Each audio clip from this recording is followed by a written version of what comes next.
Out in the old barn again. Got a cylinder head here. I wasn't quite sure whether the base was cut properly or not. So, I wanted to see how far off it was. I was like, well, how am I going to do that? I could use the old lathe, but it's pretty old. And I don't really feel like cutting a mandrel. Don't really feel like spinning this up. So I measured the ears here, and they're all wildly different thicknesses. So it's like, well, am I on? Am I off? I don't know. So, how do you indicate in the Bridgeport? Well, there's probably a lot of ways of doing it, but I figured that the cheapest and easiest way is put a couple of pistons in it. So I got a couple of pistons in here. And you got to imagine, you know, this is not 100%, but it's got to be pretty darn close to perpendicular to the bore. You know, I was worried about lots of thousandths being off here, and I don't think we're that far off. But so here's where we're at, and all I've got a couple of pieces of wood in the vise here, that's all. So just shy of 50.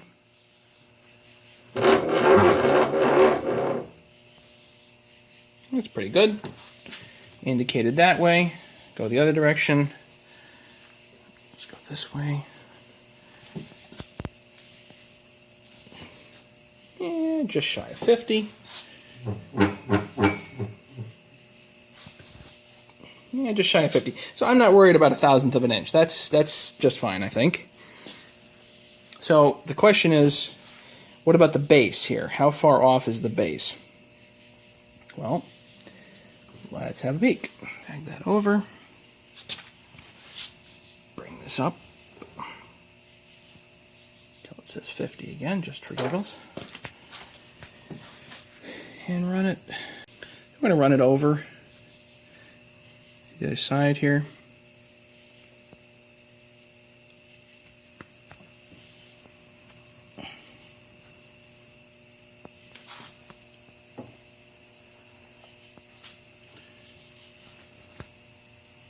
That's about 3/1000 high, which is what I figured. I marked what the thinnest, this is the thinnest ear over here.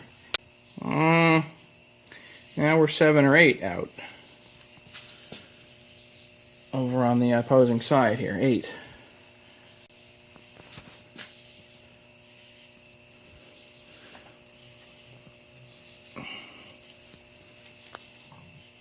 So,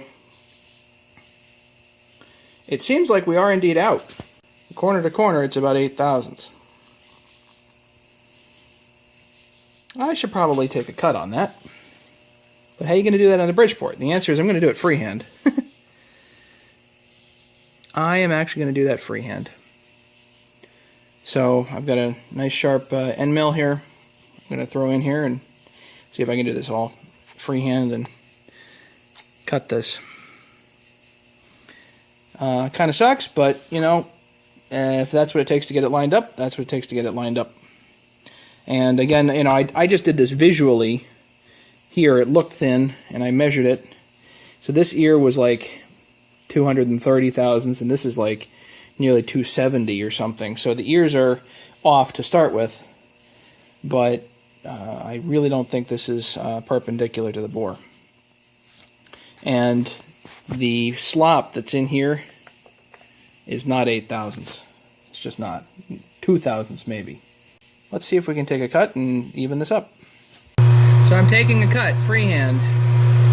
I started at the low side, and we're seeing how much we get from the high side here. Nice sharp carbide bit, and what I did was I actually took a Sharpie, and that way I can see if I nicked that edge or not.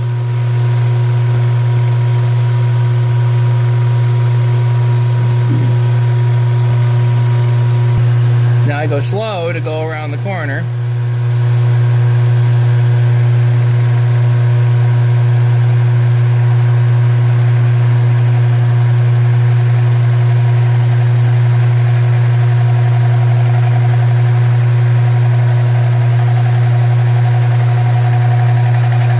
This is all by hand, so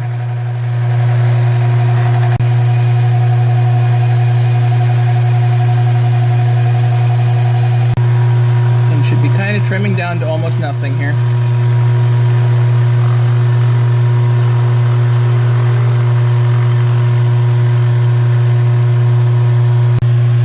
A couple of nicks, but it's not gonna, those are not gonna matter at all.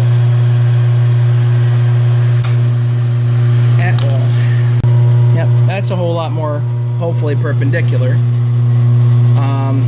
So the base now is much more, well, it's really smooth, but now the base is more perpendicular to the bore, and that's about as good as you're going to get by hand on a Bridgeport.